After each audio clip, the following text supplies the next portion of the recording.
Tapping the power of IBP, or integrated business planning. I'm joined by two business advisors with Oliver White, Andrea Montecchi. Hello, Andrea. Hello, Bob.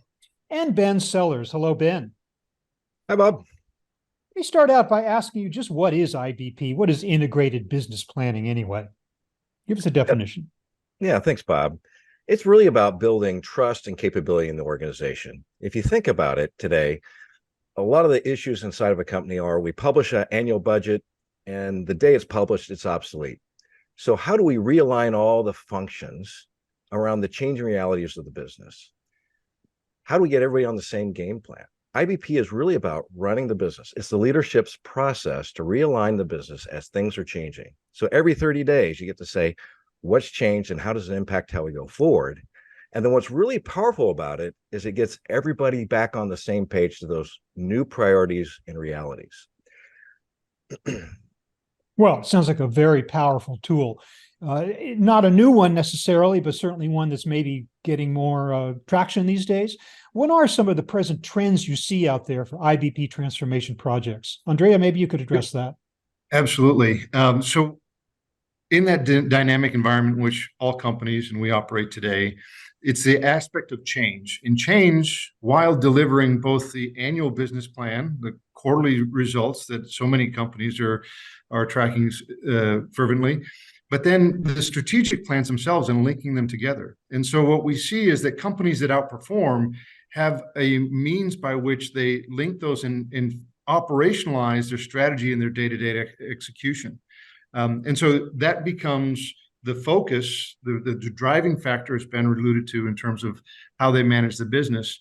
And then the trends that the way they manifest themselves in today's environment often generate from the unpredictable nature of where we are, right? As a result of COVID, the supply chain challenges that presented themselves manifest themselves now in things like cash and liquidity pressure that have a very short timeline on them. So the desire and need for fast implementation and solutions is alive and well. So you would see a direct line between crises such as COVID and the uptick in acceptance of IBP. Is that what you're saying? Absolutely. Yeah. Okay. Well, not everyone's doing it. Certainly it's we are seeing quite a bit of it, but for those who are not embarking on such projects right now and want to get started, what might differentiate a successful IBP transformation from an unsuccessful one? Ben? Yeah, that's a great question. I think there's several attributes to this. Is first of all, don't treat it as a supply chain initiative. This is a business initiative to run the whole business. The problem is in many companies, supply chain is the only ones holding the stuff up today. So the second thing I would say is that it's about people. Many people get hung up on all the mechanics of the process, but ultimately this is a people process, right? It's about, why aren't we using the official demand plan to run the supply piece? Why is finance doing their own planning? It's because there's been a fundamental breakdown of trust in the data and the people and the processes. And so to really make it work, it's got to be about the right people. It's people that can help solve issues and change agents and form things as decisions effectively for the business to drive it.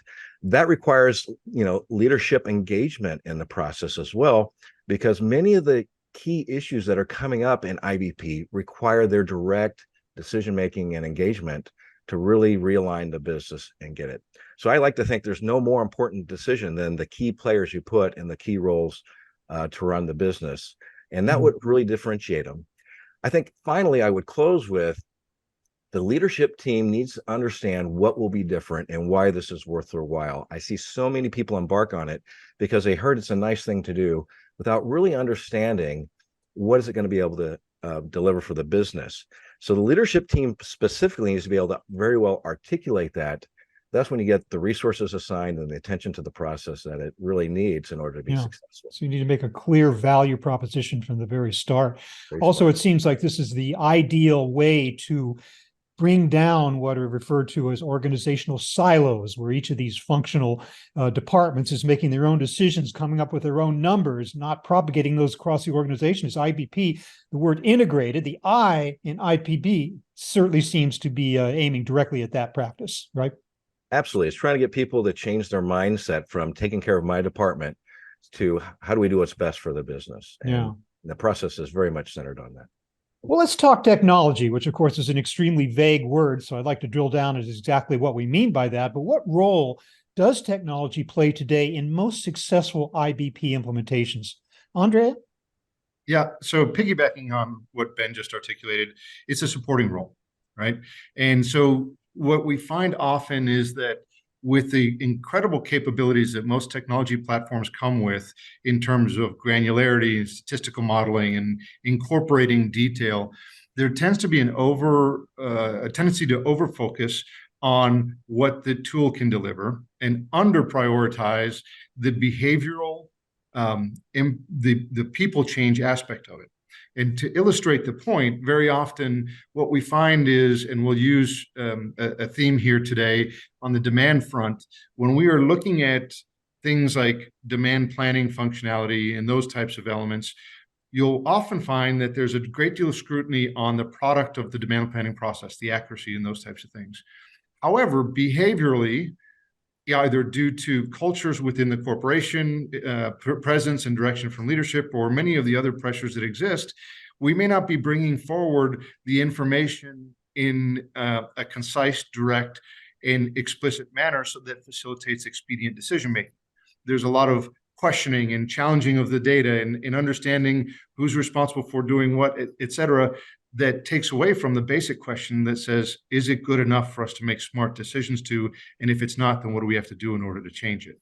Mm-hmm. And so we get mired in the detail rather than some of the elemental things that are necessary in order to facilitate that IBP process change. And that's just one example. It exists in all functions. Yeah, interesting. I ask about technology. We end up talking about people ultimately. Exactly. I mean, technology is certainly important, but not without the human element. Ben, what is your perspective on this, the role of technology in IBP implementations today? What I see is there's very capable packages out there, but they become the pacing item and a distraction. They're expensive. They take years to implement. And IBP should be a process you can stand up in months. And so I see it delaying because of the way it's applied. And maybe that's too powerful, what you need, but I see it delaying. And people are striving for this level of integration that they think is going to provide efficiency, but it delays the project for a year or two. And there's a lot of business value that could come during that time. So don't make this a science project, right? Focus on getting results faster that are less perfect. And I think the other thing I see is that people are trying to extend their horizon to conform to IBP best practice. They're doing that by just taking the infrastructure of the SKU planning they have and trying to go out farther in time. And the best practice here really is to embrace an aggregate planning mindset. So when you get out, like if I'm selling markers in the marketplace, 2 years from now, do I really care what color that market is from an IBP perspective? Or what am I really trying to do is size the IBP market and do it. So I'm not saying get rid of the SKUs. I'm just saying the wrong way to extend the horizon, which is what many of the software companies are doing today, is just by taking that SKU backbone and extending it. And you think about high velocity businesses where you have lots of innovation.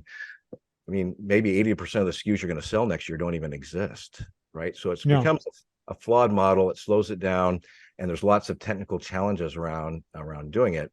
And so aggregate planning is another example of this, where just building on what Andrea was saying about, accuracy and things of that nature. This SKUs give you a false precision around the planning. Well, and moving out the horizon certainly can be valuable, but we're at a point now where we're talking about shortening planning horizons just because of the unpredictability of demand. And so I guess, does IBP embrace both possibilities where you can still have a fairly long horizon for long-term planning, but you're able to bring it down to a shorter term and execute on changes more quickly? Absolutely. Absolutely. And I think what you end up finding in companies, the trends that we're seeing, companies that are more successful, do have the extended planning horizon at an IBP level. It's also a senior management total business level planning. And then the detailed information, near-term horizon, can and should be arguably delegated to those talented people and processes within the organization that handle more of the tactical planning horizon. So they do work together. I would argue that IBP as a continuum of process and information certainly embraces and enables all of it. But when you think about what decisions are being made where in the organization and how are they effectively being made in a timely manner, those lie in different portions of the organization most of the time. Well, thank you both for those insights into where IBP is today and just what it does for the organization. I really appreciate your time. I do want to take a moment, though, to ask you more specifically about Oliver Wight and its role in this today. What differentiates Oliver Wight in its ability to execute on successful IBP transformations? Andrea? Yeah, thanks for that, Bob. I really appreciate the time this morning. In summary, so all of us are not only practitioners, having practiced and developed IBP in our own industry lives prior to becoming part of Oliver Wight, but we've also held many of these senior level and executive positions. And so it gives us an opportunity to come in with a perspective that appreciates a sense of urgency, the significance of process and people transformation, and the investment it takes in order to do this successfully. And we, as business advisors within companies that we partner with, are there directly. And so we are able to build the relationships and understand through experience in deployment with these clients at an intimate level what their needs are, not just the IBP process, but how does it fit their company, their needs, and their situation to be most effective. Ben, a quick comment from you, a little bit more about Oliver Wight, how it's adopted these trends. Well, I just think we have an advantage here. First of all, we invented this process. We named it. We wrote the first book on it back in the 80s. We've been doing this longer than anybody. We have a toolkit that our very experienced advisors use that I think is unmatched, from the education to how to design it, the templates, everything. And then we also have the software. We've had the software since the 90s that helps stand this up under this aggregate model that takes weeks, not years, to implement. So the companies really get the value out of this. So what we're really good at is taking all the mystery out of this and bringing resources you couldn't possibly create on your own inside of a company to help you do it fast, efficiently, and correctly, with all the views and best practices that you would expect, and help you move to that maturity very, very quickly. We're very skilled at that. Well, again, IBP, not necessarily a new concept, but certainly the thing that a lot of companies are turning to today to deal with the uncertainties and the crises of the moment and the future as well.